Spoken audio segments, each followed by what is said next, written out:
Daí eu fui descobrir que eu nunca tinha caído a ficha, que pagar muitos débitos na mesma conta vira um gargalo. Falei, cara, eu nunca tinha pensado nisso. Realmente, se realiza. E aí a gente acabou criando um workaround lá, mas quando a gente foi desenhar o nosso último conta corrente de alta performance, que é o Digital Twin, foi, vamos fazer uma feature para pagamento em massa. E a gente fez e a gente conseguiu fazer, o último teste que eu fiz, 10 mil transações por segundo numa conta. E por ser uma instituição não financeira, a nossa Constituição falava que toda instituição financeira para abrir no Brasil tinha que ter um decreto presidencial se tivesse sócio estrangeiro, né? Só que a IP não é instituição financeira. Daí veio um colombiano e um argentino. E abriu o Nubank e o Mercado Pago. Olha o tamanho deles. Você pagava um boleto, carregava dinheiro no IP. E para usar só tinha um cartão de débito. Ou um cartão pré-pago. Seja IP, era cartão pré-pago. Era nada, era só um cartão pré-pago. Daí vem um Pix, daí você passa a ter 2 jeitos de tirar dinheiro. Eles nunca quiseram atacar o cartão de crédito. Sim. Aliás, eles falam com orgulho que o cartão de crédito continua crescendo. Tá? Verdade.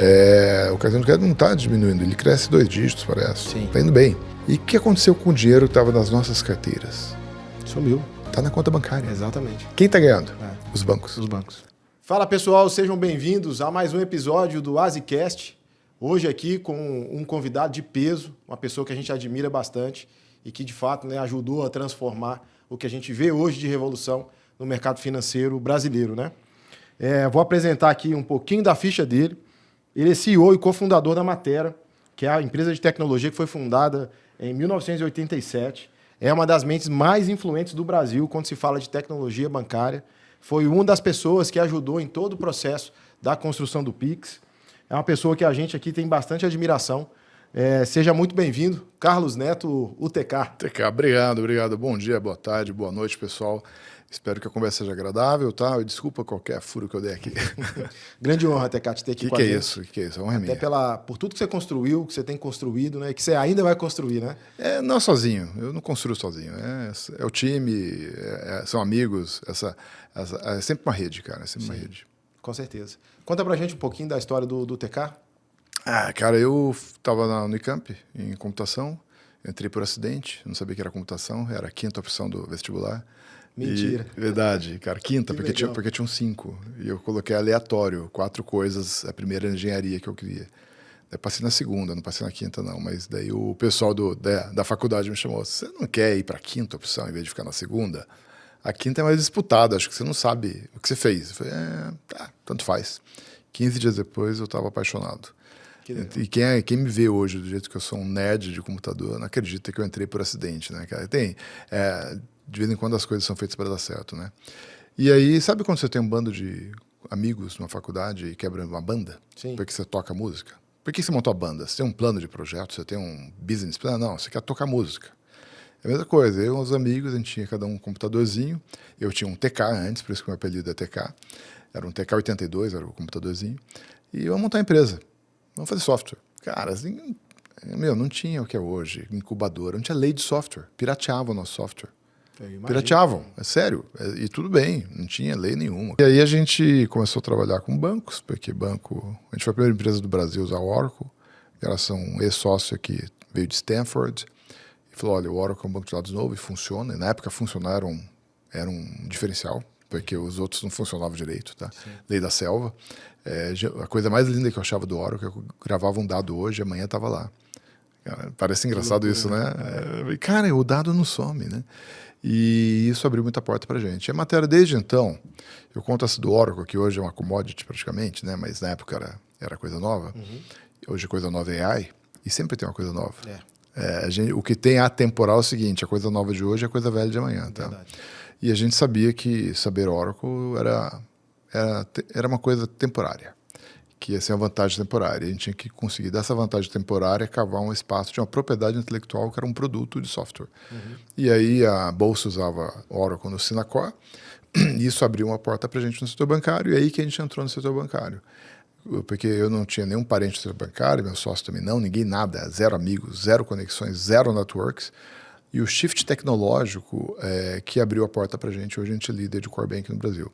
E fica um recado aí para os jovens e para as empresas, sempre que tem uma mudança, cara, é a hora que você entra naquele espaço que já tinha um ciclo fechado de amigos, de conhecidos, uma bolha que um novato não entra. Sim. E o novato entra na bolha quando você tem uma coisa nova, tá? Uma mudança. E hoje a AI é a nossa mudança, né? Sim. E as pessoas têm que aproveitar a AI para ocupar espaços. Dos espaços que eu ocupei, eu lembro, concorrentes que eram o dobro do meu tamanho, no SPB a gente ficou o dobro do tamanho deles, no SPB, tá? Outras que eram gigantes sumiram, faliram, tá? Porque comeram bola nas mudanças tecnológicas. A gente sempre conseguiu, depois do Oracle, com .com, etc., agora AI, né? Sim. A gente sempre aproveitou as mudanças para crescer mais ainda. Tá? Então, a história do TK e da Matera é isso, cara. Eu ouvi muito aprender. Hoje eu conheço de business também, eu não conhecia nada no começo, era só tecnologia. Tá? E aproveitar as mudanças e sairmos na frente dos outros. Tá? Foi isso. A história de 40 anos tem uma constante. A constante é essa. Tá? Sim. Eu ia até te perguntar isso, porque a gente que vive o mercado e está sempre falando, né, com o sistema financeiro, a gente sempre vê novas iniciativas de grandes empresas ou empresas que há 5 anos atrás eram novatas, e a galera sempre tem a grande referência à Matera, até como competidor. Né? Então, vou abrir aqui, vou montar um core bancário, porque eu quero competir com a Matera. Né? E o que eu tenho visto, né, desde que eu comecei nessa jornada em 2019, é que a Matera ela nunca fica para trás. Ela está sempre inovando. Esse é o grande diferencial da Matera, de ter esse tempo longo de presença, de liderança e de qualidade? É o diferencial. A gente sabe, essa é a constante. Por exemplo, em 2008, foi um momento que a gente cresceu muito. A partir de 2008, com a crise bancária, a gente tinha 10% do nosso faturamento no Vale do Silício, fazendo produtos para Business Objects, SAP, etc. Perdemos todos. Porque tem maior crise, né? Sim. E eles acabaram cancelando contratos com fornecedores brasileiros, empresas foram vendidas, etc. Mas a gente estava com um time bem atualizado tecnologicamente. O nosso core banking era o único do Brasil que era web já. Tá? E já era web não em 2008, já era web desde 2004, eu acho. Daí começou a ter muito banco internacional no Brasil. Foi uma época que o Brasil passou a ter o PIB mais de 50% de empresas não brasileiras. E os bancos estrangeiros vieram com requisitos tecnológicos que os brasileiros médios não tinham. E aí o que aconteceu? RFP. A Matera foi a única qualificada. Quase todos os bancos que vieram, a gente era a única empresa qualificada a vender o produto, porque a gente era a única empresa que tinha uma tecnologia que o compliance da empresa, do banco aprovava. Ou seja, olha o nível, você está na frente da tecnologia, no meu caso aí de 2008, serviu para a gente ser o único. Sim. Um dos bancos globais que comprou a gente, contratou a gente, veio um superdiretor lá do país dele para cá, me chamou à reunião, falou parabéns, tal, mas você não merece. Falou num tom elogioso, assim, você não merece parabéns. Eu falei, por que eu não mereço? Meu time falou que vocês não têm concorrente. Não é que não tinha, Sim. mas o concorrente estava na tecnologia velha e o compliance bloqueou, o outro era tudo fragmentado, a gente era integrado. Então, assim, o fato da gente... E quando a gente foi fazer essa migração para a web, muita gente criticou. Por quê? Funciona igual. Para que mudar? Porque essa tecnologia velha vai ficar obsoleta, uma hora vai ter problema. E o que aconteceu é que a linguagem de programação que a gente usava na época, a empresa passou a valer menos que a gente. Sim. E o banco falou, não posso ter um software que usa uma ferramenta que a empresa está para falir. Esse é o problema de compliance. Tá? Entendi. Então, a gente... Foi um momento que isso se mostrou muito forte. Tá? O SPB, nossos concorrentes não entendiam nada de XML, assinatura digital, etc., que hoje já é coisa velha, né? Mas na época era novidade. Muitos bancos contrataram a Matera e eu vi conversa sem querer assim, eles não entendem muito de SPB não, mas eles entendem bem essa tecnologia e de SPB a gente entende, então vamos contratar eles. Que legal. Então a gente ganhou da SPB de um lote, era um grupo de bancos, a gente ouviu acidentalmente a conversa deles, mas deu para ver que eles estavam contratando a Matera não pelo nosso conhecimento de negócio de SPB, mas pela nossa segurança na tecnologia que o SPB envolvia. Tá? E eu aprendi SPB com eles. Tá? Então, hoje eu sei bem SPB e tal, mas foram eles que me ensinaram. Tá? Entendi. Você falou um pouquinho antes dessa sua resposta, e eu escutei isso em uma entrevista, um podcast que você participou, que a Matera não vende só solução, né? Na verdade, você vende modelo de negócio, né? Então, encaixa muito com o que você trouxe, né? Eu sou um cara de tecnologia, mas eu também sou de business, né? Então... eu acabei aprendendo business, tá? Ouvindo clientes. Cara, conversar é maravilhoso, ouvir é maravilhoso, tá? Tem uma pessoa, não posso falar o nome dela aqui, mas eu fui para o Sul. Quando eu comecei a mostrar uma solução que eu tinha feito com QR Code, a gente começou o QR Code em 2015, né? Eu tinha um videozinho, ela, pausa. Chamou o CEO da empresa, vem aqui agora. você não sabe o que eu tô vendo. Daí eu falei, bom, eu também não sei o que você tá vendo, não, né? E aí ela começou a contar, veio o Diogo lá dela, não, isso aqui, tal, eu só ouvindo, né? Só ouvindo. Foi sair da reunião, falei, Diogo, nunca vi fazer uma apresentação que o potencial cliente elogia. Sempre falam mal para pegar desconto, né? E ela ensinou, cara, a gente fez alguma coisa certa que a gente não sabe. Daí, e quando eu fechei o primeiro negócio, eu mandei um agradecimento para ela de fim de ano. Falei, olha, fechei o primeiro negócio grande, numa empresa tal. Então é legal você ouvir, você percebe um valor.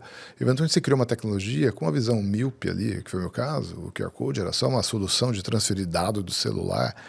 E ela me colocou um modelo de negócio para disrupção que eu nunca tinha ouvido falar, não tinha pensado, tá? E não foi só ela. Ela foi um marco que eu gravei muito, tá? Mas tiveram vários outros clientes. Sim. Então o que eu aprendi de negócio, um cliente meu falou, você tem uma sorte que eu não tenho. Como você trabalha em venda, você conversa com muita gente. Você pode ouvir tanta gente e compilar tantas coisas de tanta gente. Eu falei, cara, realmente é uma benção eu poder ouvir de tantas pessoas diferentes e compilar esse conhecimento de todo mundo, tá? É que eu também escutei das suas contribuições, né, por aí que você tem falado e sobre o assunto, né? Há muito tempo atrás, tinha um VP que falava que a gente tinha que sempre estar com a barriga no balcão, né? E é a mais pura verdade, né? Porque a gente escuta o que o cliente precisa, né? E aí eu acho que o grande segredo da matéria, né? Vocês, via de regra, criam produtos à frente do que os outros, os competidores, né? Ainda nem prestaram atenção, porque vocês estão ouvindo o cliente, né? Ouvindo o cliente, eu entro até em BO, tá? Quando tem problema. Todo software, toda empresa tem problema, eu entro para ver. Cara, e assim, quando você vê os problemas, fala, puxa, nunca imaginei que esse problema ia ter. Nunca imaginei. E aí isso vira insumo para a arquitetura do software. Eu lembro 15 anos atrás, lá, muito tempo atrás, não é 15, por aí. Um banco foi pagar Uber. Sim. E era pagamento em massa. E o pagamento começou a ficar lento. Eu falei, não, mas pô, a gente testou, nossa conta corrente fazia tantos mil por segundo, como que tá lento? Daí eu fui descobrir, que eu nunca tinha caído a ficha, que pagar muitos débitos na mesma conta vira um gargalo. Eu falei, cara, nunca tinha pensado nisso. Realmente, se realiza. E aí a gente acabou criando um workaround lá, mas quando a gente foi desenhar o nosso último conta corrente de alta performance, que é o Digital Twin, foi, vamos fazer uma feature para pagamento em massa. Porque isso ninguém faz. E a gente fez, e a gente conseguiu fazer, o último teste que eu fiz, 10 mil transações por segundo numa conta. Nossa. Numa conta. E aí, com arquitetura diferente, um jeito... Mas por quê? Porque eu sabia do problema, eu sabia da dor. Então, alguém quer fazer pagamento em massa, a gente já pagou TikToker, já pagou um monte de coisa, cara, com o software nosso. Então, quando tem rajada de pagamento, a gente tem rajada de entrada de dinheiro, a gente pega, tá? Entendi. Mas isso foi por quê? Porque eu vi a coisa explodindo, eu vi o problema acontecendo. Eu fui escalado e você aprende aquele caso, um problema técnico que eu nem imaginava, assim, não dá para ser. E aí, quando você bola o produto pensando em todos esses problemas que você viveu no passado, os 40 anos de vida, né? E aquele produto fica super robusto, fica super resiliente. Por quê? Porque ele é uma compilação de experiências que você falou, que a gente conversa, ouve o cliente, conversa com o cliente. E vai evoluindo, né? Pô, sensacional. E, TK, a gente indo aqui para falar um pouco sobre o Pix, né? Você ajudou bastante aí na construção do Pix, né?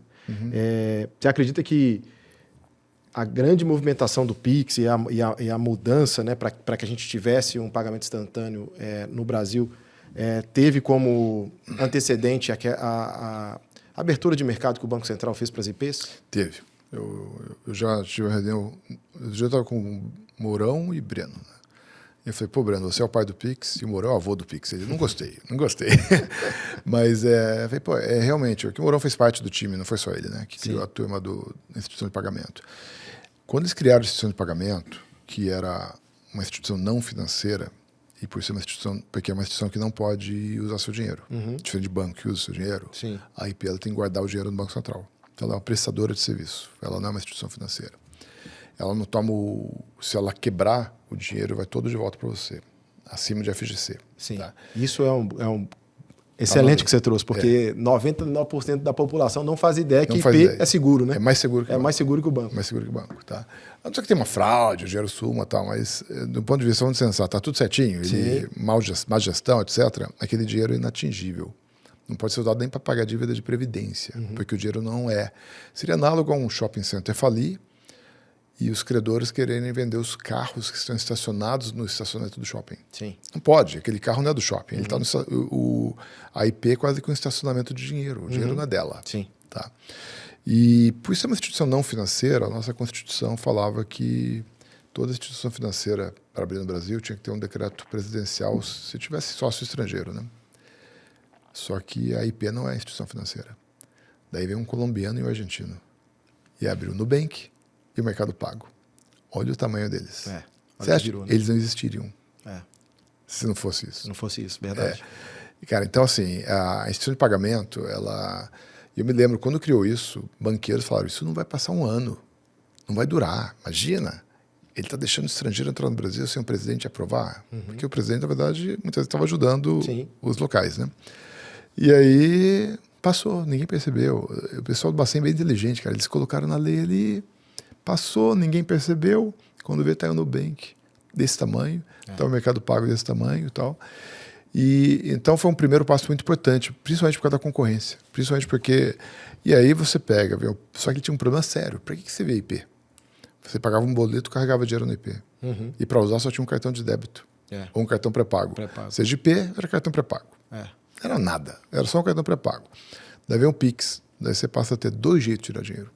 Você tira dinheiro via o cartão pré-pago ou via o Pix. E para a gente foi bom, porque eu não podia pôr mais o saldo no cartão pré-pago.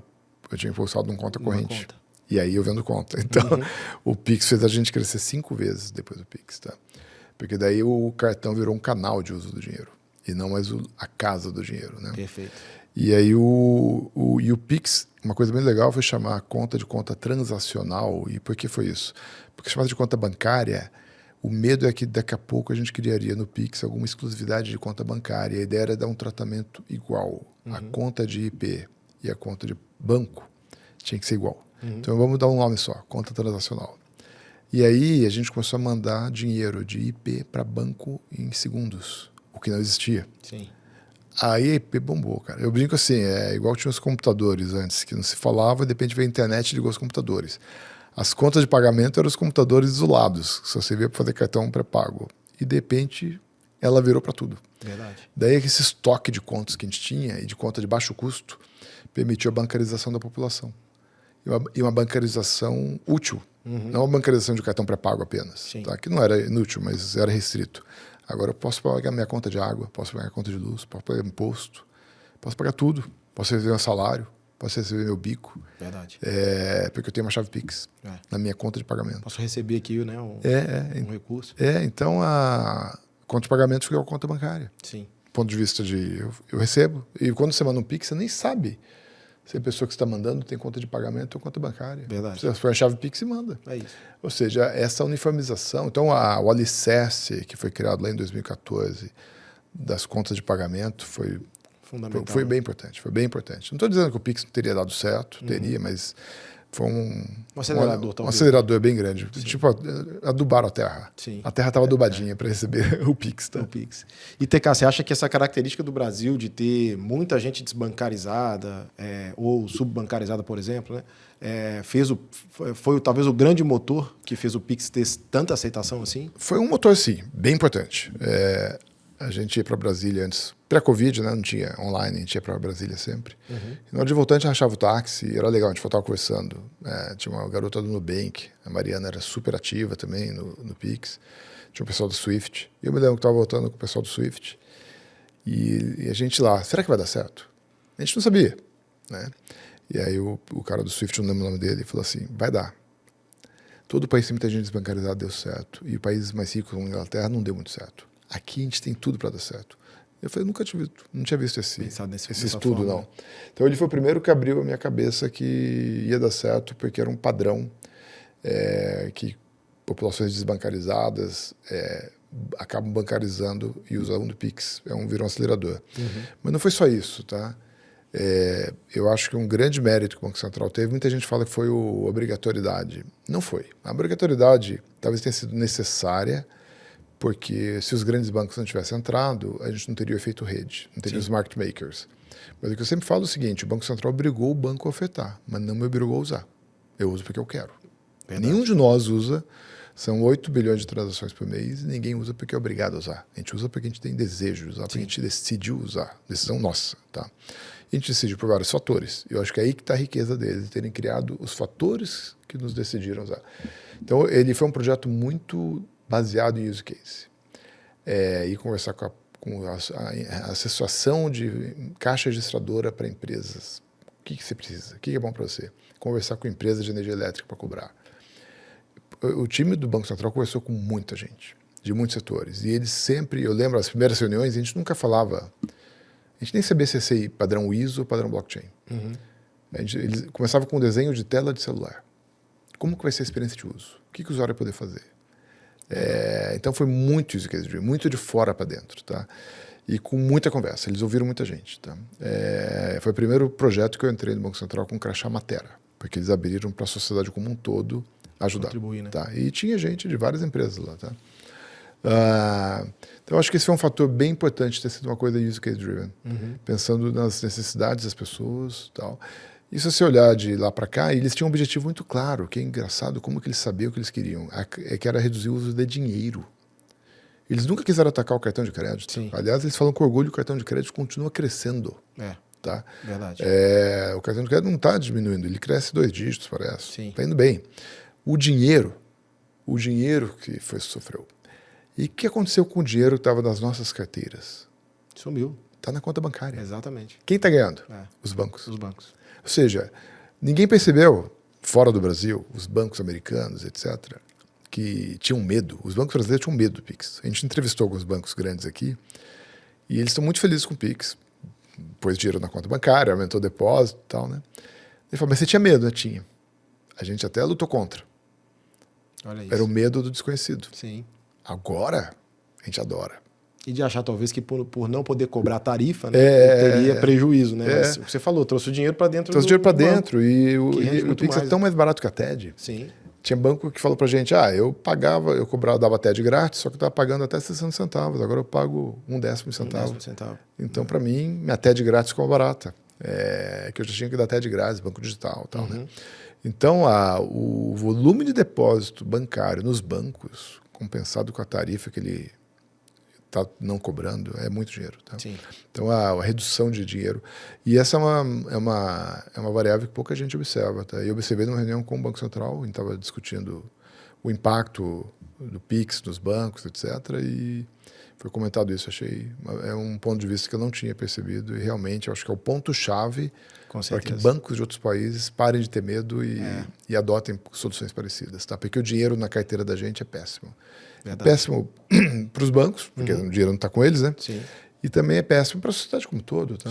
É trabalho demais recolher, né? É caro demais recolher. É caro. Eles comentaram de casos que tinha uma cidade no interior, não sei de que estado, que o carro forte ia até lá, dava o dinheiro para a empresa fazia folha de pagamento, as pessoas iam no supermercado, gastavam todo o dinheiro, o supermercado depositava o dinheiro e o carro forte voltava com o mesmo dinheiro. Nossa. Acredita? Caramba. O carro forte vai, põe um dinheiro, no dia seguinte ele volta a pegar de com novo. o mesmo dinheiro. Com o mesmo dinheiro. Porque o dinheiro saiu, passou na mão de todo mundo, ou seja, o dinheiro entrou lá, virou arroz e feijão e voltou o dinheiro. Então, assim, é um custo enorme, cara. Uma ineficiência enorme. E as pessoas que recebiam dinheiro, risco e tal, e as pessoas que recebiam dinheiro não tinham como provar renda. Hoje, uma pessoa que é informal, com a conta corrente dele, a conta de pagamento, ele consegue demonstrar uma certa renda recorrente, mesmo que seja fruto de bicos. Isso ajuda ele a ter crédito mais acessível, etc. Então, tem impactos muito positivos na sociedade. Não, com certeza. Até um gancho aqui que você trouxe, né, desse impacto, eu escutei você falando que, na sua visão, o Pix deveria ser um dos nossos heróis nacionais, né? Fala um pouquinho disso. Porque, principalmente pela marca que ele tem fora do Brasil, né? O Ayrton Senna, o Pelé foram heróis nacionais, né? Sim. O Japão chorou, homenageia. Você vai no Museu de Cera na Inglaterra, tem o Pelé e tem o Ayrton Senna, né? Então, assim, e o Pix... Eu recebi um pessoal dos Estados Unidos aqui no Brasil, não posso citar a empresa, mas empresas do Vale do Silício. Quando a gente foi visitar um banco aqui, eles tiraram um selfie na frente do logotipo do banco. Eu olhei assim e falei, não, peraí, né? Daí a gente foi no Banco Central para ver Pix e tal. Eles tiraram um selfie na frente do logotipo do Banco Central. Isso. Eu falei, não, cara, isso aí parece brasileiro que vai para o Vale do Silício e tira foto na frente da Apple e na frente da Google. Verdade. Eles, americanos, vieram aqui tirar foto na frente do logotipo do Banco Central. Do banco eles tiraram uma selfiezinha, do Banco Central fizeram um filminho para divulgar internamente. Uma admiração da marca, sim, uma admiração do feito, tá? E eu até brinquei que vou mudar de negócio, vou começar a fazer tour turístico de Pix, porque já foram duas viagens de empresas do Vale do Silício. A gente fala de visitar o Vale do Silício, né? Sim. Tour, vamos visitar o Vale do Silício? Eu trouxe duas do Vale do Silício para cá, tá? Para conhecer o Pix. Então, assim, é um exemplo e ele é inspirador, porque nós tínhamos dúvidas se dá certo. É legítimo que todo mundo no mundo tenha dúvida também. Sim. Só que quando você vê algo que deu certo, fala, poxa, deu certo aqui, deu certo ali. Eu fico com menos dúvidas, tá? Verdade. E aí, mesmo nos Estados Unidos, tem muita gente querendo falar, vamos fazer isso. E vamos ocupar esse espaço que está livre aqui. Então já não precisa mais do mandate. Sim. Porque eles começam a ver que dá dinheiro, eles começam a ver que é importante, que é legal, que é uma oportunidade de negócio. Resolve uma dor, né? Renovador, dá para vender, vamos fazer isso. Total. Tá. E é engraçado que você está falando isso, né? Assim, a gente faz parte de um grupo italiano, né? E quando você olha a Europa, né? A gente viu isso agora recente, participamos de uma grande feira em Amsterdã. E quando a gente fala de Pix, né? Assim, é realmente isso. Né? Assim, muda até a afeição da pessoa quando você fala, eu tenho Pix aqui. É mesmo, né? Tipo assim, me conta mais, né? E, enfim, é a mesma coisa que acontece nos Estados Unidos, né? Quando a gente vai pra feira lá, acho que teve 2 ou 3 managers do end-to-end que só se falava de Pix. Né? Então, realmente é isso, né? Assim, talvez a maior fintech que a gente tenha no Brasil é o Banco Central, né? A gente tinha um informativo trimestral chamado Pix by the Numbers. O que tem de audiência, já teve referência em... Assim, impressionante. Eu já dei 2 anos seguidos, eu dei palestra no Banco Central de Chicago. Olha, entendeu? legal. Assim, cara, ainda pagaram meu hotel, tá? Então, assim, e a viagem. Então, assim, cara, por que eu entrei lá? Pix. Sim. Tá? Eu fui numa empresa do Vale do Silício, conversar com a Rede Global de pagamentos alternativos, e ela falou, você só está aqui por causa do Pix. Eu falei, bom, em outras palavras, se não fosse o Pix, eu não passava da porta, né? Então, é realmente uma vitrine, tá? Sim. É uma vitrine. É uma grande referência, né? Para nós brasileiros, a gente tem que ter orgulho disso, né? Tem. Que é um ponto legal. Mas acima do orgulho é legal ter orgulho do Pix, tá? Mas é muito legal também entender por que ele foi certo. Se inspirar principalmente nas lições aprendidas, tá? Sim. E pensar em fazer em outras coisas parecidas. Porque se a gente fica só pondo a bandeira do... Eu era torcedor do Ayrton Senna, eu gostava. Não é só isso. Acho que a gente tem que ir um pouco além, tá? Sim. A gente tem que pensar em aplicar... Por exemplo, o pessoal da Brasel fez um padrão de pedido de comida para aumentar a concorrência nos restaurantes. Eles se inspiraram no modelo de trabalho do Pix. Criaram um grupo de trabalho com grupos temáticos, igual o grupo de trabalho do Pix. A governança foi da Brasel, não foi do Banco Central. E hoje entrou em 99, Kita, etc. Eles entraram rapidinho em todos os restaurantes, porque todos os restaurantes já tinham o padrão aberto de cardápio. Olha só. Eles só tiveram que conectar e puxar o cardápio. Sensacional. Ele estava pronto, no padrão aberto. Sabia disso. É o SBC do cardápio. Que top. Então, assim, eu trabalhei de voluntário para ajudar eles, tá? Porque eu vou emprestar um pouco do que eu aprendi trabalhando no Banco Central. Gostei de, quando você faz um trabalho pela sociedade, assim, e se vê o retorno, né? É gratificante. Total. Então, nas minhas horas vagas, eu dei uma ajudazinha lá. Ganhei meu mérito, o pessoal agradeceu publicamente. Gera reconhecimento, gera marca, né? Sim. Propósito, né? E a gente já deu uma palestra só que não avançou lá no CAD, porque o CAD falou, poxa, o que vocês estão fazendo aí poderia acontecer em outras verticais. Saúde, por exemplo, plano de saúde, ter um pagamento padrão para o hospital poder... Porque quando se cada aplicativo tem um padrão proprietário, o restaurante, para ter um novo aplicativo, tem que fazer uma nova integração. E ele fala, não, cara, já tenho 3, não aguento mais. Sim. O pagamento é uma TED, com todos os pedidos. Ele tem que conciliar. Se cair em 10 TEDs, ele fica pedido. Putz, então eu não posso ter 10 aplicativos. O que é bom para ele ter 10 aplicativos acaba virando um custo operacional e ele desiste. Então a gente criou até um mecanismo que a conciliação, o PDV lá, a caixa registradora, sabe quais hambúrgueres foram pagos naquele Pix, automaticamente. E só dá um relatório. Este hambúrguer não foi pago. Sensacional. Esse pedido não foi pago, cara. Porque a gente criou no padrão da Brasel para tirar a dor e um padrão. Ou seja, quem quer participar, tem que... Daí o que era o objetivo da Brasel? O dono do restaurante, o dono do boteco, como eles falam, não vai ter medo de ter 10 aplicativos. Sim. Pode ter 10. Tudo padronizado? Tudo padronizado, não vou ter problema, não vou ter dor, que brigue em baixo preço. Tá? Sensacional. Então, isso seria legal em outras verticais, outras indústrias do Brasil também. Tá? Tem muito espaço ainda, né? Tá vendo? O Pix inspirando. Quem diria? O Pix inspirar um modelo de trabalho, um padrão num ambiente de pedido, e hoje estão pedindo com Kita em 99, ninguém sabe que teve um efeito inspirador aí, tá? Sim, sensacional. E, TK, você falou que você trabalhou, você ajudou, né, nessa construção do Pix, enfim, o que você contribuía lá, assim, qual era o seu principal papel hoje? Mais ou menos todo mundo tinha o direito, o Banco Central dava um deadline, ó, tema esse, tal, quem quiser colocar proposta, tal, tinha um e-mail, a gente podia pôr propostas aleatórias, sim, e podia pôr, e tinha temas, e a gente tinha que mandar proposta até meia-noite do dia tal. Tá. 1h da manhã eles recusavam. E eu já lembro, uma vez a gente ficou até 11h30 da noite trabalhando para mandar uma... Só que a gente tem um código lá que eu achei muito bom. Ninguém sabe de quem foi cada sugestão. Eu sei as minhas sugestões foram aprovadas, mas eu mantenho o sigilo. Todo mundo mantém. E isso é um fato que eu acho muito positivo para o sucesso. Por quê? Como não tem vaidade, se o meu concorrente não vai vetar minha ideia só porque é minha. Sim. Ele vê uma ideia. Ele não sabe quem deu a ideia. Então ele olha, essa ideia é boa, ele fala bem da ideia. Se a ideia é ruim, ele fala mal da ideia. Sim. Mas ele não sabe o autor da ideia. Então essa vaidade, né? Cara, esse fato que o Banco Central tirou a autoria de tudo foi muito bom. Sim. Porque todo mundo passou a falar bem ou mal de uma ideia, de um conceito, baseado na ideia. Apenas. Sem saber quem foi que falou aquela ideia. Tá. Então, assim, fizemos várias contribuições, mas eu não posso... Até poderia comentar algumas que deram errado, tá? Mas eu tinha isso, uma coisa para falar que é público, que não foi rejeitado, era usar a blockchain para fazer a transferência entre dois bancos, tá? É público porque eu gravei um vídeo na Unicamp e está lá nos seminários do Tomás, que era a minha visão do Pix antes de visto, tá? O blockchain era muito rápido na época, me dera fazer uma transferência de mensagem peer-to-peer entre dois bancos e depois mandar um NET a cada 2 minutos, mandar um NET no blockchain.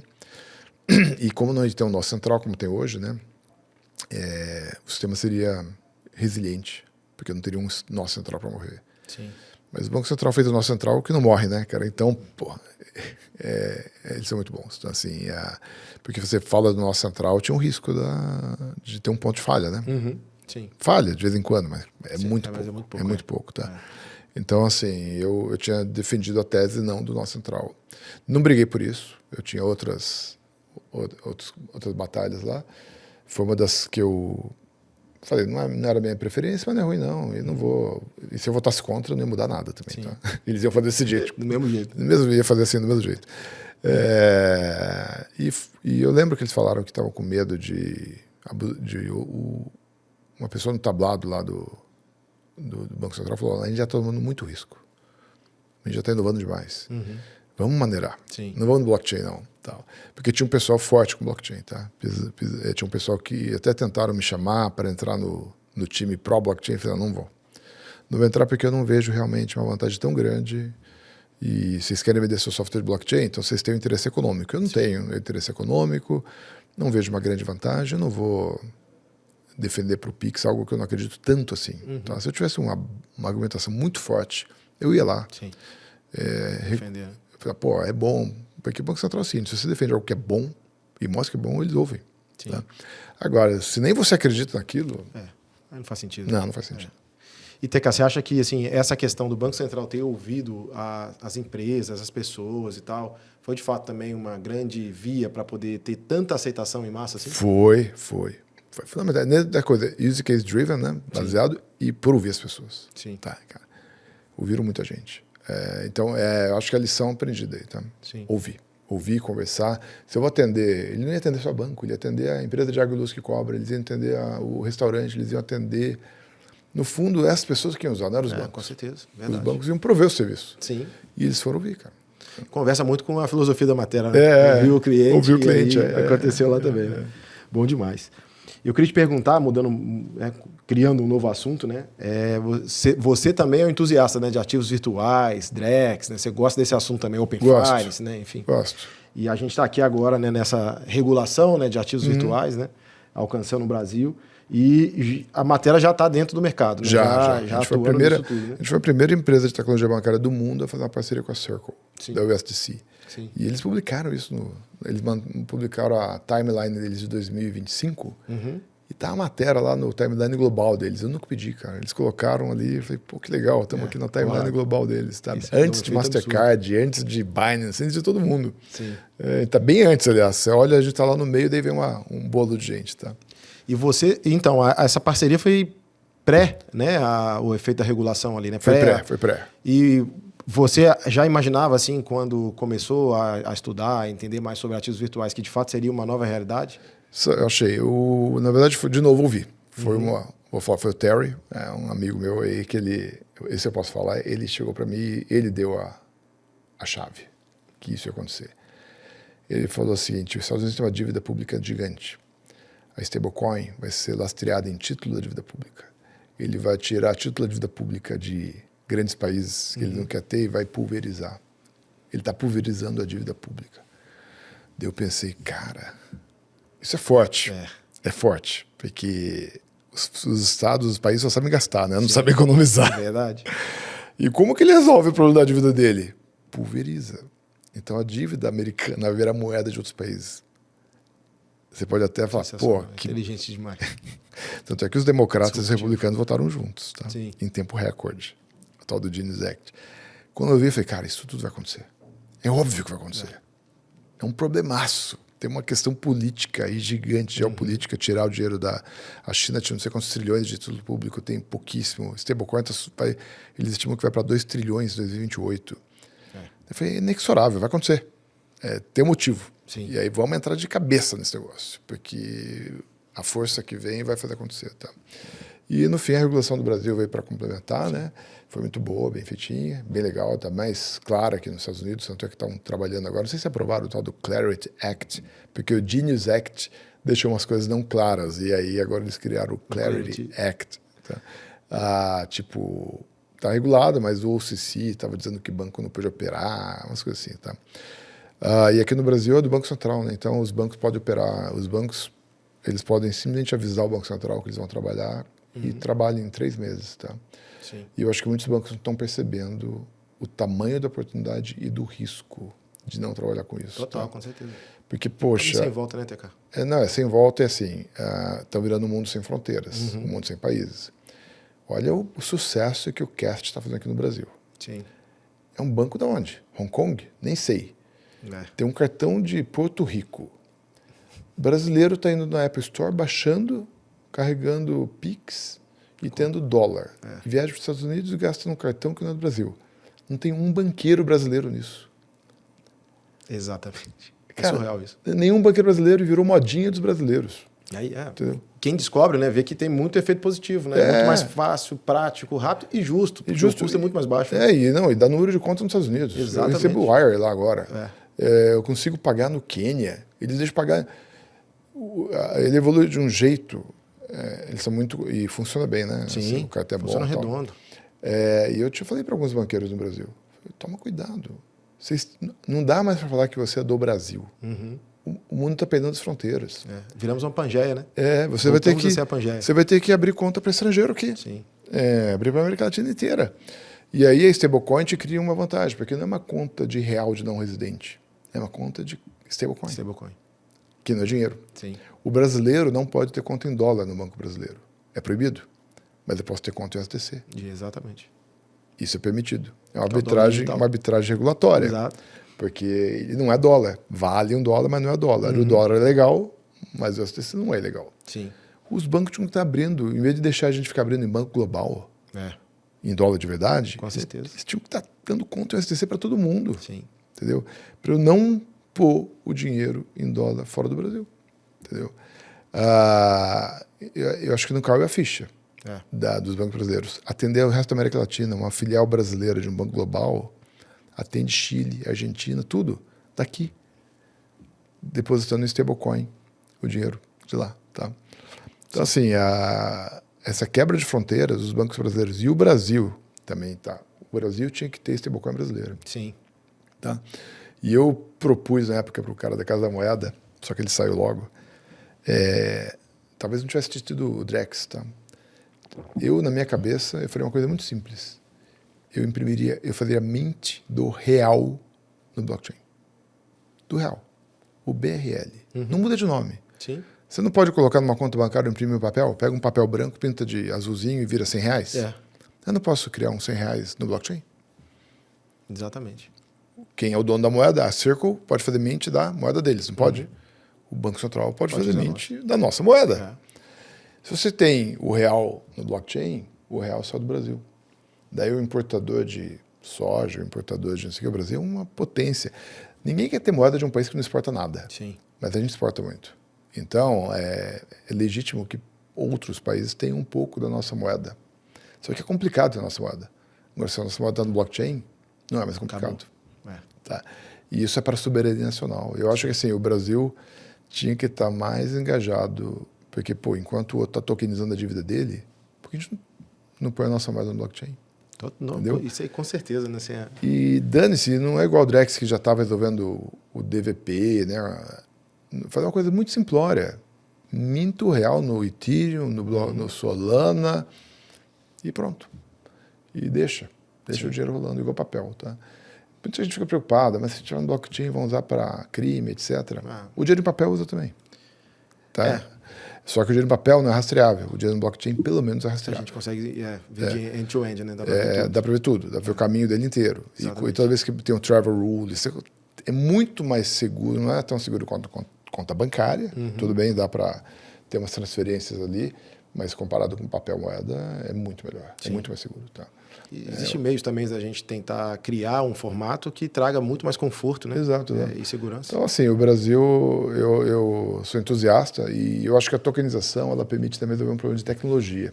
Sim. Hoje nós temos muitos softwares que controlam saldos de várias coisas. Eu tenho minha posição de cota de fundo é um saldo de cota de fundo. Minha posição de CDB é uma quantidade de CDBs. E eu tenho software, custódia disso, custódia daquilo, custódia de tudo. Se a gente cria um token de tudo, tipo, a gente faz uma padronização. O CDB tem o token do CDB.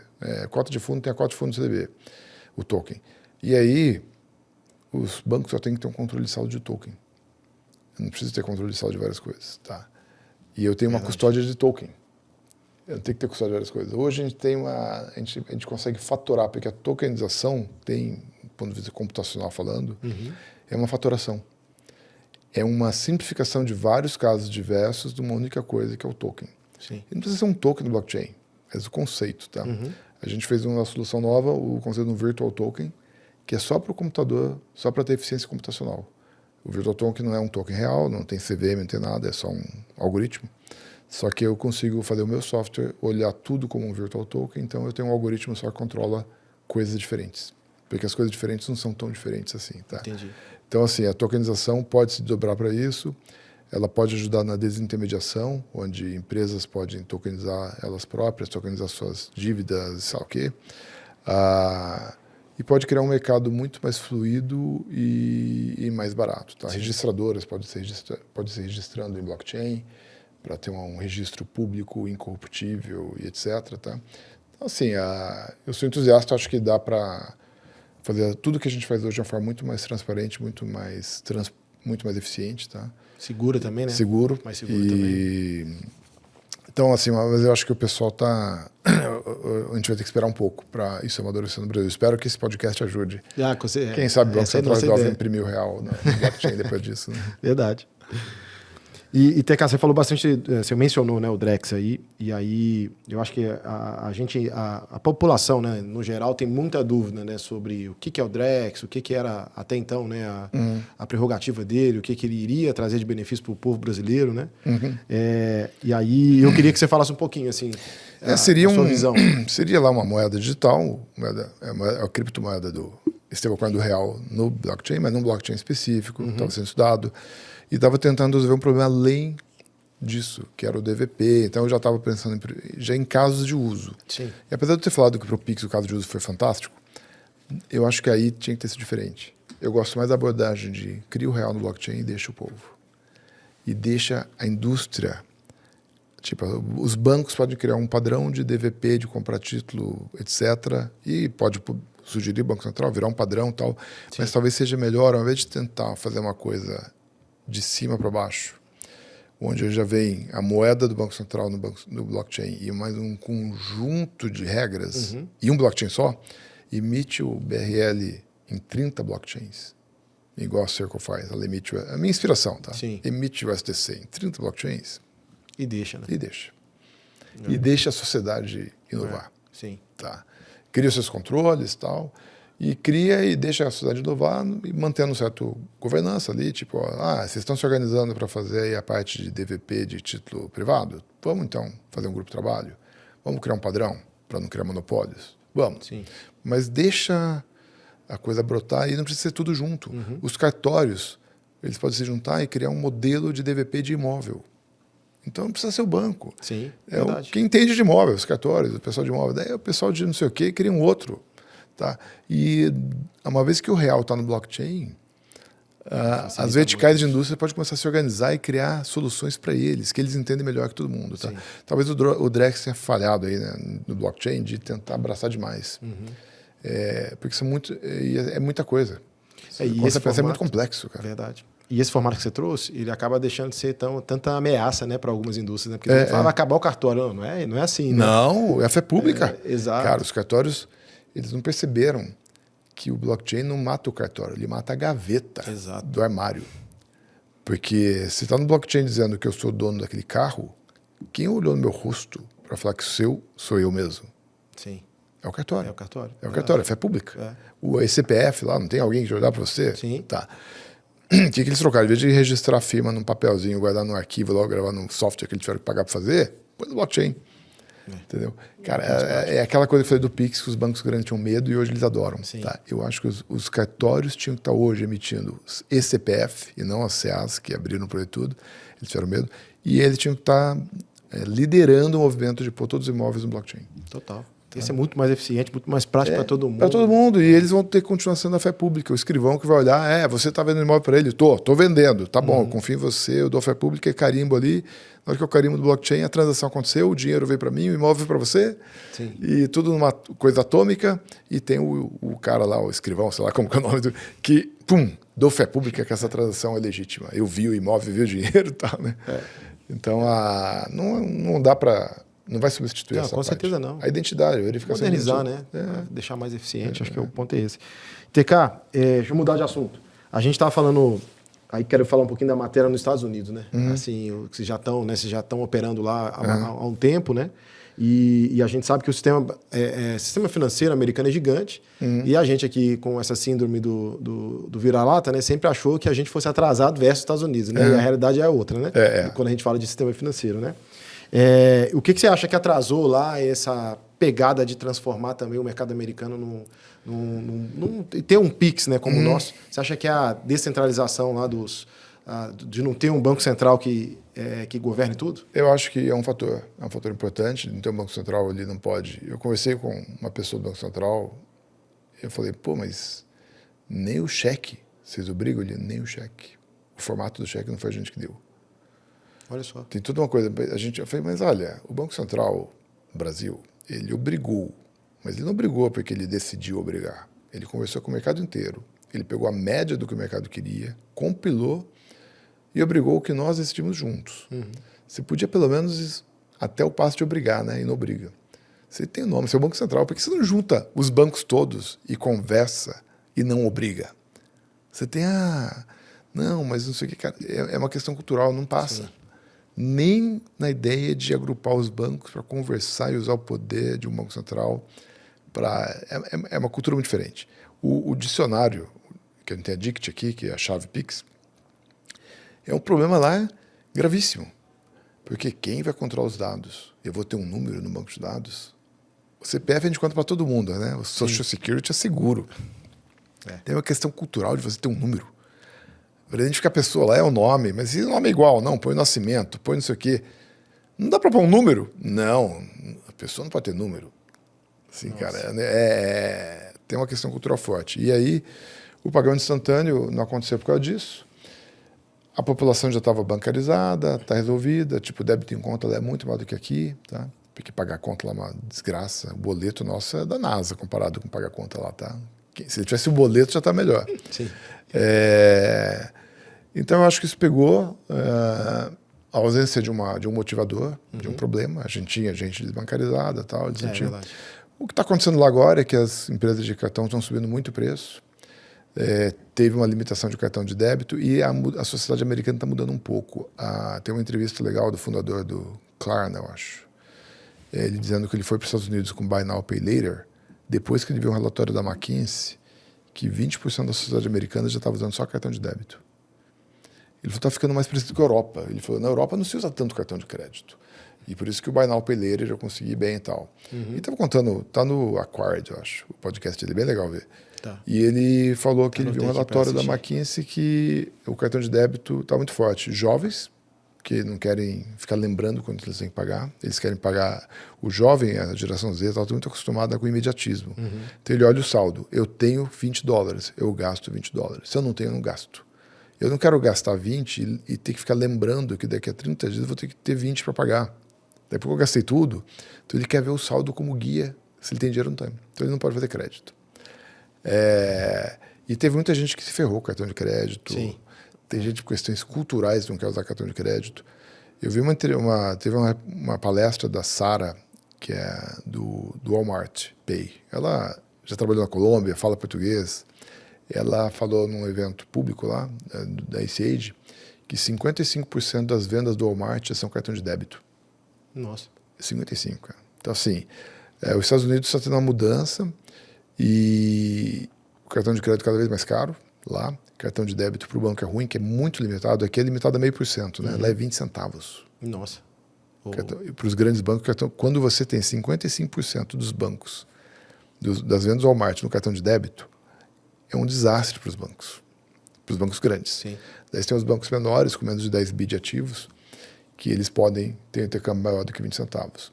E eu conversei com o banco, eles fazem uma engenharia financeira para não deixar o total de ativos passar de 10 bilhões. Tudo que chega, eles ficam passando para outros bancos para manter abaixo de 10, que o business case dele é eu sou abaixo de 10 bilhões. Então, daí, várias fintechs fazem cartão de débito com ele, porque ele consegue fazer um cartão de débito que dá um intercâmbio melhor, né? Sim, ele sim. paga mais. Sim. E agora estão aventando a hipótese de o lojista poder recusar cartão de crédito top, porque sabe quanto o cartão Black e o cartão Platinum, não sei o quê, o lojista paga mais, o né? MDR é maior. E o que eles têm de fazer? Que o lojista vai chegar, não, Black eu não aceito. Olha isso. Como E quando começaram a falar isso, parece que passou. Falei, cara, porque tá doendo. Tá? O Walmart você não paga com o Apple Pay. O Walmart só aceita cartão físico, né? Só físico, para não pagar a taxa da Para não Apple. pagar a taxa da Apple, né? Eu quase que eu entrei sem carteira lá, só que o celular não conseguia, daí e o carro estava longe. Aceita o Walmart Pay? Aceita. Eu paguei com o Walmart Pay. Sim. Eu tinha que ter legado tudo lá e ir embora. Tá? Depois de ter ficado na fila do caixa. Mas então, vários fatores, tá? Mas assim, o Pix está inspirando. Sim. A gente está com um grupo de trabalho grande lá. Nós trabalhamos numa padronização de um QR Code americano. Passou, já foi votado. Então, foi parte do trabalho da matéria lá. Sensacional. De novo, Pix, grupo de trabalho inspirando. Sim. Lá essa entidade é a ANSI, American National Standardization Institute. Eles já têm grupo de trabalho faz tempo, né? Desde que era um grupo de trabalho para padronizar o QR Code, eu participei do grupo. E tinham 70 pessoas, mais de 70. E todas as bandeiras estavam lá, os principais bancos americanos, as principais empresas de tecnologia. E a gente concluiu e fez um QR Code inspirado no do Pix brasileiro, mas a gente foi um pouco além, tá? Então ele é agnóstico de trilho, porque ele começou que aqui no Brasil é só Pix, nosso QR Code é só Pix, né? Sim. Lá já tinha o FedNow e o RTP. O RTP é como se fosse a CIP aqui, tá? A Núcleo agora. E a gente não podia fazer para um para o outro. Eu falo, quem faz para 2, faz para N. Então vamos colocar N trilhos. E vamos colocar N moedas também. Então, quando você tem um QR Code lá, você tem a conta do restaurante chegando na sua mesa, $100, e tem um QR Code. Se você ler com o aplicativo do Itaú e o Itaú souber esse formato, o Itaú vai falar, concorda em pagar R$500? Eu concordo. Ele faz um Pix para uma conta brasileira do banco que está cobrando aquele restaurante, pode ser JP Morgan Payments, por exemplo, e o JP Morgan tem posição no Brasil. Então ele fala, pode pagar no Brasil que eu pago o restaurante. Daí eu pago R$520 agora, né? Sei lá quanto. Pago R$500 para o JP Morgan Brasil via Pix. E o JP Morgan, no mesmo minuto, deposita $100 na conta do Sensacional, restaurante. hein? Então a gente cria um Pix global sem criar uma rede global. Só troca de posição. Só troca de posição. E esse QR Code, ele pode criar, se ele for adotado em outros países, ele pode criar o conceito de um pagamento instantâneo global sem ter uma rede global. A rede global fica a troca de posições dos bancos globais. Entendeu? Então, porque ele não força um protocolo. Sim. Ele é um protocolo, ele é um QR Code agnóstico ao protocolo. Tá? Então, um hub, né? É um hub. Ele oferece um cardápio. Basicamente, dentro dele tem lá, tipo, um banco, uma JP Morgan Payments, um Stripe, uma Shift4. Eles vão lá e publicam no QR Code, tipo, 20 opções de pagamento. Tem Canadian Dollar, tem US Dollar, tem USDC, tem USDT, tem Bitcoin, Brasil, indiano, EPI, tem tudo. E, em vez daí, o lojista não tem que perguntar como você vai pagar. Porque, na verdade, ele fala, em vez de eu te perguntar como você vai pagar, eu já te dou a lista de tudo que eu tenho e você escolhe. É igual o cardápio do restaurante. Eu tomo o cardápio e escolhe. Sensacional. Imagina você chegar no restaurante e perguntar, você tem isso? Não. Você tem isso? Não. Ia demorar para você descobrir a sua comida, né? Sim. Você olha o cardápio, é mais fácil. Então, esse QR Code tem um cardápio total de pagamentos. Não que a loja aceita, que o processador de pagamento aceita, que a adquirente do restaurante aceita. O restaurante quer a conta em dólar na conta dele. E aí, o meu banco lê e não sou eu que escolho. É o meu banco. Tipo, se eu ler com o Itaú, Nubank, C6, eles vão ver, tem real. Ele vai falar, aceita pagar R$200? Eu aceito. Daí um cara do Canadá vai lá, aceita pagar tantos Canadian Dollars via, como chama? Interac? Aceito. Daí paga via Interac. Sou do Uruguai, estou lá, você aceita pagar tantos USDC via stablecoin? Aceito. Nossa. Tá. Golaço, hein? E aí o dinheiro vai cair nos vários bolsos da empresa e ela paga $100 para o restaurante no ato. Tá? E aí o pessoal colocou um negócio legal que é a gorjeta.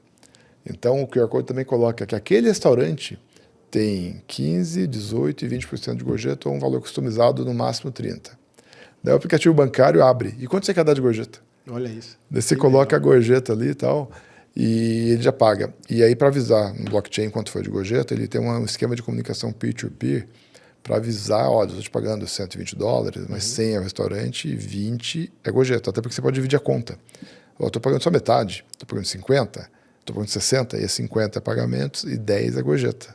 Daí outro amigo vai pagar de novo, ele paga o resto. Tá? Então a gente consegue fazer split de pagamento na mesa lendo o mesmo QR Code. Tá?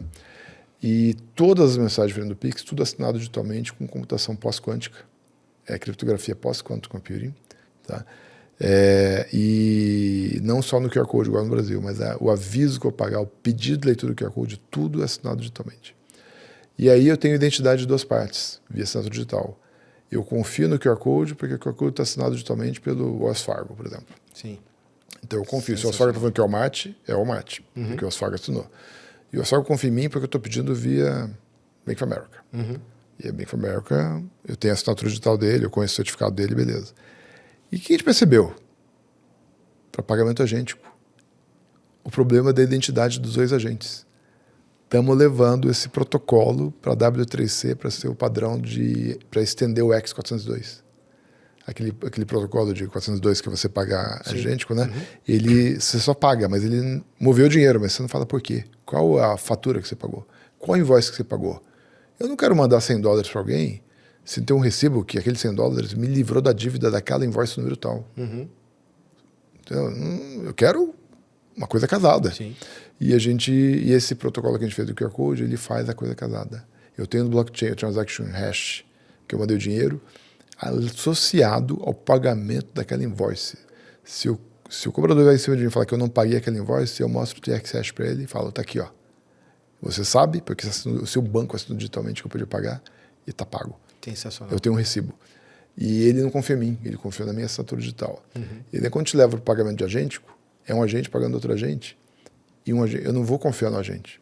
Vou confiar na assinatura digital do pedido de pagamento que o agente me mandou. Se o agente me mandar um pedido de pagamento com assinatura digital do Wells Fargo, eu confio. Senão, não vou confiar. Então, que legal. Porque é o seguinte, o QR Code está padronizado. Tem um padrão de indústria da ANSI. Mas ele tem que ter uma marca. Você chega no Brasil e pergunta Pix. O Pix foi criado por causa disso, tá? Sim. Ele tinha uma questão técnica. Você não podia chegar na loja e falar, você aceita aquele pagamento instantâneo sem nome? Como que eu ponho um logotipo? Aquele negócio que não tem nome é aceito aqui. Sim. Tem que ter nome. E tem vários padrões sem nome. Famosíssimos. O Wi-Fi. O Wi-Fi é um padrão. Sim. Você não sabe se é da Huawei, da TP-Link ou da Cisco.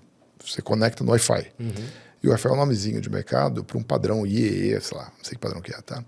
Então esse nosso chama X9.150. Ninguém vai chegar na loja e perguntar se aceita aí. Então a gente vai pôr uma marca. E essas empresas lá do Vale do Silício que estão no grupo, eles vão criar o logo, a marca. E a ideia é o seguinte, se você vê um QR Code com aquela marca e o seu banco fala que ele é compatível, você pode pagar. Entendeu? Então, a marca é XYZ. Daí o Nubank vai lançar o C6, vai lançar assim, meu aplicativo é compatível com XYZ. Aonde eu for no mundo, tiver XYZ, eu leio e pago. Aceita. Nossa. Tá. Cara, isso é uma baita disrupção, uma evolução e uma inovação, né? Absurda. Porque você vai transformar um mercado que está patinando com o pagamento internacional, né? E ainda dá essa possibilidade de encurtar os caminhos dos outros e aí países. Vocês são europeus, podiam ajudar a levar lá para a Europa, tá? Eu conversei com uma pessoa do Banco Central da Alemanha e a questão deles foi a seguinte, mas é um padrão americano. Eu falei, a gente pode fazer isso. Mas eles aceitariam? Eu falei, é o sonho deles. É o sonho de qualquer um da ânsia é publicar e virar um padrão ISO, tá? Se vocês vão ter um padrão autônomo, porque ele é descentralizado. Sim. Quando for um europeu pagando outro europeu, não tem nenhuma empresa não europeia no meio. Vai pagar via CEPA. Isso aí é um negócio que dá para, com certeza... A gente tem que convencer a Pensarmos Europa juntos. a adotar, cara. E aí, porque se a Europa adota um padrão só europeu, e os turistas? Sim, verdade. Não faz sentido. Não faz sentido. É. Entendeu? Agora, um padrão desse, virando global, até turista vai pagar. Sensacional. Entendeu?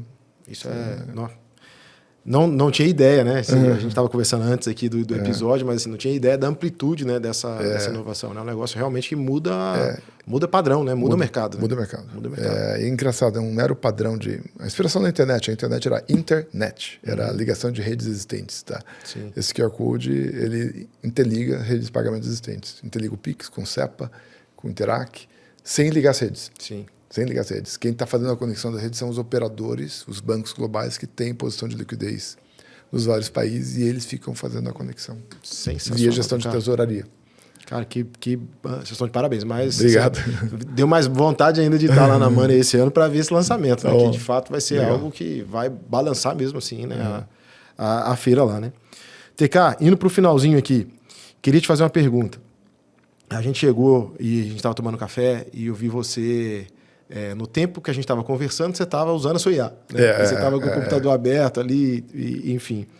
E aí, a gente sabe que a matéria você também é um cara entusiasta da IA, né? E de tudo que ela pode nos ajudar e potencializar, né? E num ambiente regulado, onde que tem toda essa parte de privacidade e a lei, né? Que rege isso tudo, né?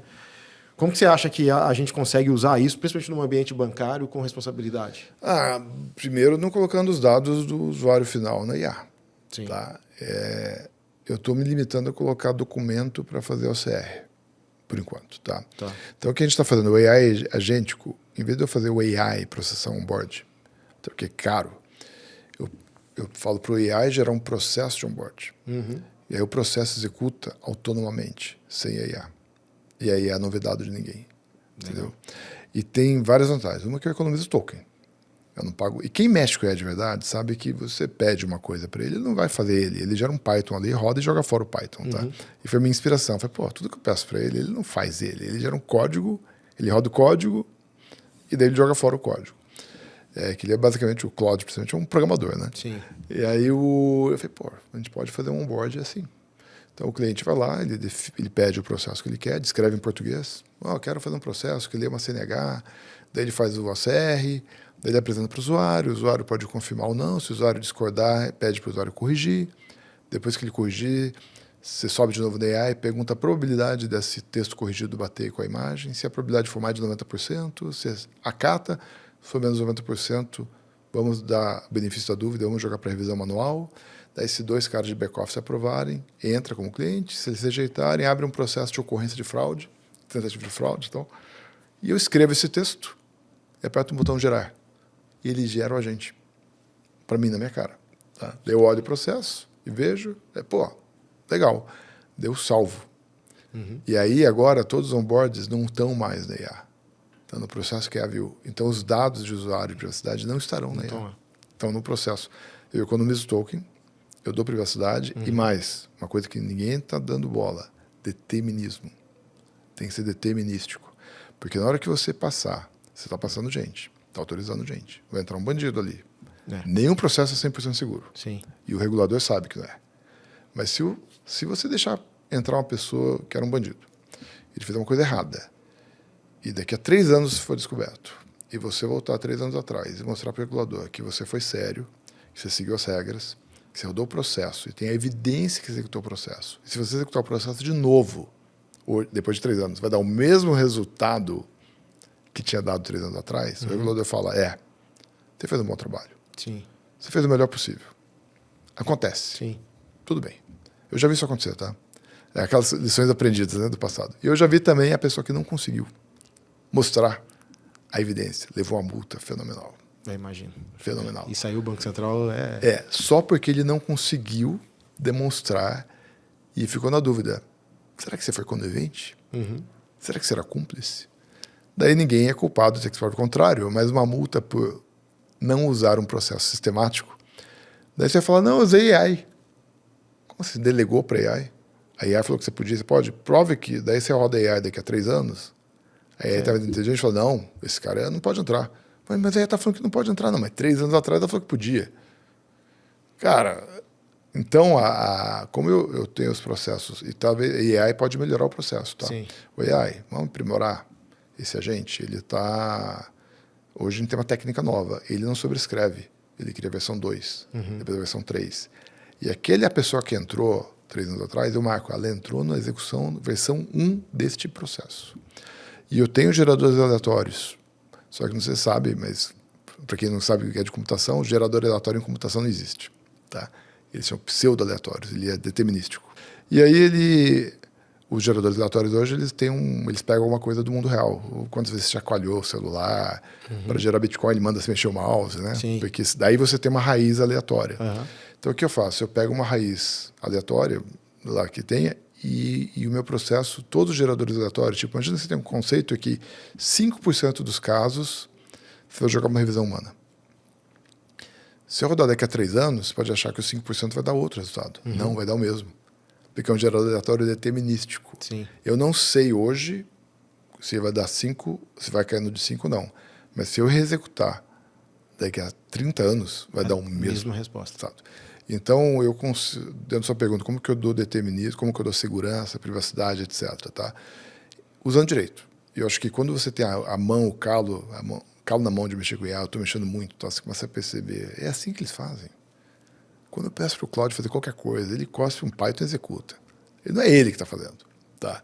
Então, começa a inspirar, né? Nada como pôr a mão na massa, né? Igual pagando Uber lá.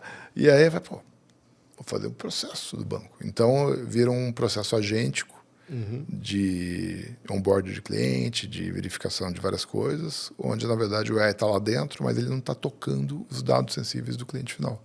Tá? Ele só está criando os códigos que vão ver mas o código é do banco. Sensacional, cara. Tá. Isso aí, baita aula aí, viu, galera? Sobre o jeito certo de usar IA, né? Boa demais. Indo para o final aqui, mais uma pergunta, TK. Pensando um pouco assim, né? Respostas curtas, né? Pix ou cartão daqui a 10 anos? Talvez cartão com Pix. Boa. Não, é sério. Eu já falei para pessoal de cartão. Vocês deviam parar de pensar em ser rede. Sim. E vocês são uma rede vocês juntam comprador com vendedor. Esse é o business do cartão. Verdade. Não é transferir dinheiro, não é ter trilho. Se tem um trilho mais barato que o seu, eu uso outro.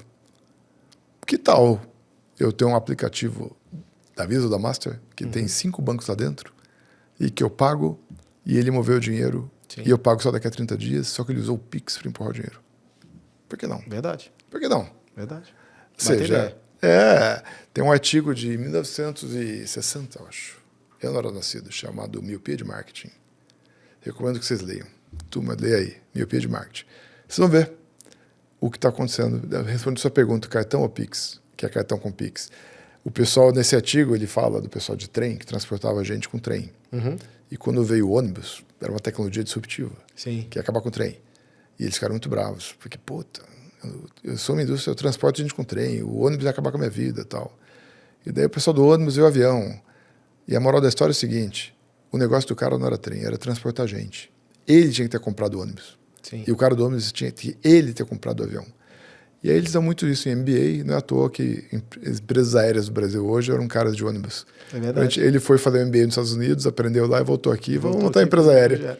Entendeu? Então, o negócio era transportar gente, e o negócio das bandeiras não é rede. Sim. Movimentar dinheiro. Né? É me colocar. Imagina se a Visa ou a Mastercard não entra em contato comigo na hora que eu estou pagando, mas entra antes. TK, tem um restaurante. Hoje faz 3 dias que você não come hambúrguer. Eu sei que você adora. Tem um hambúrguer fantástico ali. Vai lá. Quantas vezes eu abro o aplicativo da Visa? Nunca. Se ela tem um aplicativo, eu abro toda hora. Ela me conhece melhor. Ela vai saber o que eu faço, onde eu estou. Verdade. E se eu der o consentimento... Exato. Rastreando tudo, né? Tudo. É. E bota o Open Finance junto. Vai brigar por onde o dinheiro está sendo transferido. Transfere pelo lugar mais barato. Arbitra pagamento a pagamento. Manda pelo Solana, manda pelo Pix, manda... Tanto faz. Verdade. Entendeu?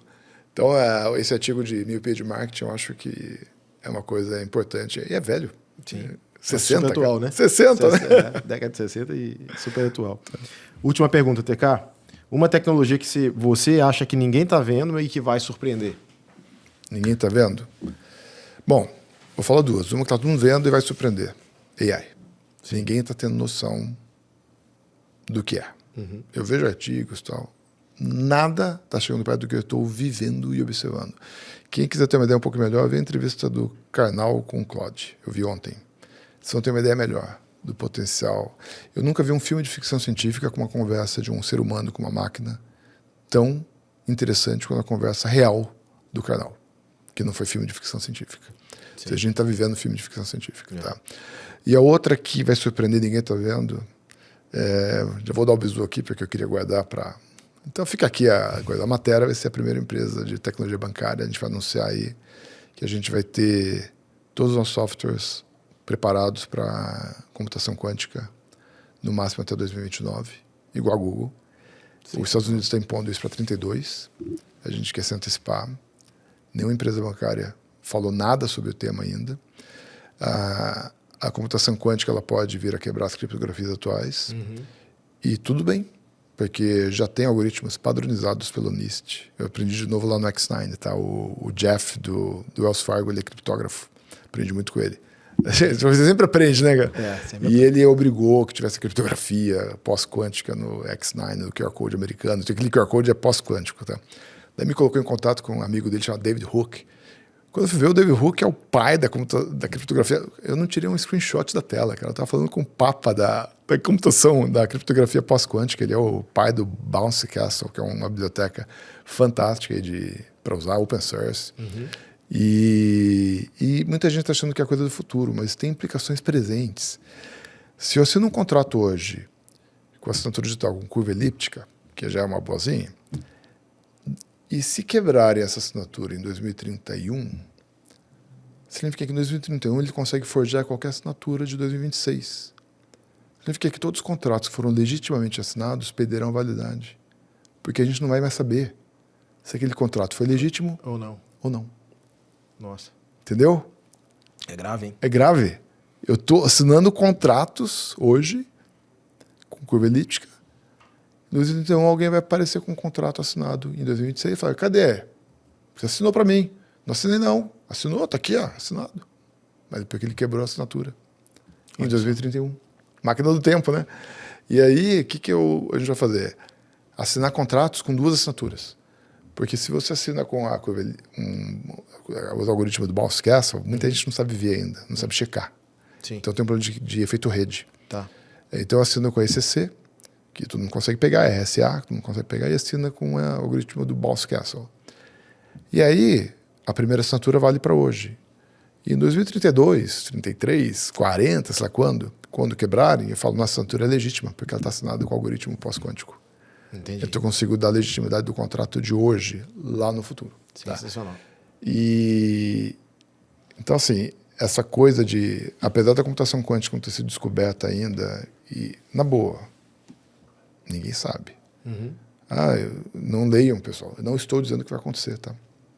Conhece o gato de Shredder? Não sei se está morto ou vivo. A gente não sabe. E a dúvida se vai acontecer ou não, a dúvida de quando vai acontecer é suficiente pra gente fazer uma coisa hoje. Total. Entendeu? Não é porque eu acho que vai acontecer. Sim. É porque tem a chance de acontecer. E se tem a chance, eu tenho que fazer hoje. Sim. E não custa nada. Eu conversei lá, o David e tal. É uma biblioteca. Você pede pro Cloud Code fazer o código, ele faz, tá? Não tem nada demais. Nada demais. Não tem assim, pô, vou pagar um custo altíssimo para me proteger da computação quântica. Não. Só tem que aprender. Acabei de dar dica aí. Boa. Aprendeu, faz, acabou. Tá resolvido, tá?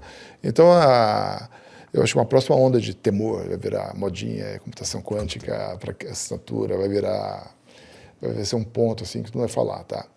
Hoje o AI está dominando, não está dando espaço para nada, tá? Mas o AI eu também acho que vai... E a própria tokenização, apesar de ser um assunto manjadíssimo, né? Entre aspas, não é manjadíssimo não. Eu estava numa palestra em San Diego, perguntei para a plateia, uma plateia de stablecoin, sala cheia, gente de pé, o tema stablecoin nos Estados Unidos é muito quente, perguntei quem sabe que é o endereço público de blockchain. Uma pessoa levantou a mão. Realmente não é algo... E eu tive que explicar de uma forma didática. Então, é que a gente lançou nos Estados Unidos agora o Crypto 101, cripto para banqueiros. A gente pegou desse evento uma oportunidade. Vamos ser didático. Eu falei para eles, pessoal, eu não quero parecer inteligente falando palavras que vocês não entendem. Eu quero ensinar para vocês o que é um endereço blockchain, com metáforas, porque vocês têm 30, 40 anos de banco, vocês sabem tudo de banco e não é nada diferente, só são nomes diferentes. Sim. Não tenho medo, vamos ensinar para vocês. E ele falou, pô, nós podemos ser a voz que vai ensinar para os banqueiros americanos o que é uma cripto, o que é um stablecoin, o que é um blockchain, de uma forma, fazendo um paralelo com o que eles já sabem, né? Então a gente iniciou um conjunto e tal. É legal criar confiança, criar vínculo. Sim. Tá? A gente precisa de confiança para vender. Total, tá? Então, com certeza. E educar também, né? Educar, Chega... Então, eu acho que ainda vai surpreender muito. Está todo mundo vendo. Aí tá tudo. A sua pergunta é quem não está vendo vai surpreender, né? Mas eu acho que tem duas que estão. Está todo mundo vendo e vai surpreender do que ninguém está vendo que dá para surpreender. Que é AI e ainda blockchain, criptografia. E a criptografia é o que ninguém está vendo. Essa coisa de computação quântica fala-se um pouco, mas ninguém entendeu. Pode quebrar o Bitcoin. Sim. Sabia que estão querendo mudar a criptografia do Bitcoin por causa da computação quântica? E isso vai significar congelar um volume gigante de blockchain, de Bitcoin. E sempre falava que o Bitcoin era incongelável, se é que essa palavra existe, né? Não existe. E os próprios criadores do Bitcoin estão falando, puxa, agora não tem uma encurralada, porque hoje a gente confisca essas Bitcoins que ninguém vai recriptografar com a senha nova. Tipo, cria um novo algoritmo, dá 2 anos para todo mundo reassinar, quem não reassinar perdeu. Porque se você não jogar fora essas Bitcoins não assinadas, em 2030 bolinha alguém quebra, começa a desovar Bitcoin no mercado de um monte, acaba com a Bitcoin. Sim, total. Então ele fala, pô, tá ferindo um princípio básico que Bitcoin é confiscável, mas a gente faz isso, a Bitcoin deixa de existir. Sim. Então, para você trocar o algoritmo de chave privada lá de assinatura de Bitcoin, vai ter que pôr um algoritmo pós-quântico. Então demais aí, hein? Cara, esse negócio de computação quântica aí pode... Vai mudar muita coisa do mundo, né? E é simples. Isso que é importante. Ninguém tem que entender. Eu não tenho a menor ideia como funciona um computador quântico, tá? Pessoal, não entendo, tá? Não tenho a menor ideia que o bit pode ser 1 e 0 ao mesmo tempo. Não sei, não entendo, tá? Sim. Mas é importante entender a implicação. Ele pode vir a quebrar senhas em 9 minutos, parece, estão falando, e que tem algoritmos que eles não quebram. Sim. Por quê? Não sei. Está escrito lá no Entidade de Segurança dos Estados Unidos, que o Departamento de Defesa, não sei o quê, todo mundo pode usar esse algoritmo, que ele é, segundo quem entende do assunto, seguro contra a computação quântica. Entendi. Tá bom, eu pego a listinha lá que está no NIST, esses algoritmos são seguros? Tá bom, é seguro, eu uso. Por quê? Não sei, cara. Sim. Mas quem entende do assunto falou que é, Sim. tá? E eu tô me preparando, né? Me preparando. Andando com um passo na frente. Boa, TK. TK, obrigado, cara. Nada, assim, que é isso. Valeu demais pelo papo. Você trouxe aqui, acho que a galera deve ter se surpreendido aqui com o que você trouxe de conhecimento, né, de história, né, principalmente. E o mais legal de tudo é ver isso, né? Você está aí desde de 87 com a matéria. 87 com a matéria. E você tá falando, você termina falando de computação quântica, cara. Isso é surreal isso, né? Então, obrigado mesmo. Assim, valeu, obrigado por ter aceitado participar do convite, né? Nós somos parceiros da matéria, né? Obrigado. É um prazer aqui em ecossistema estar com vocês. Tudo. Exatamente. E te agradecer mesmo fica também aberto aqui depois um novo convite para a gente falar mais e tá bom. Talvez até explorar um pouco mais sobre essas inovações, principalmente aí da computação quântica. Tá bom, Show de ótimo. bola. Legal. Obrigado demais. Então, obrigado, pessoal. Obrigado aí quem conseguiu assistir até o fim. Obrigado pela audiência. Bom demais. Pessoal, a gente chega ao fim aqui de mais um AZCast com essa aula aqui do TK e agradecer a todos vocês aqui pela presença. Só deixar um recadinho, siga a gente, né? Compartilha se você gostou aqui do podcast, do conteúdo, né? Que com certeza você vai ter aí mais programações e mais episódios assim tão fortes, né, como o de hoje. Obrigado, até o próximo.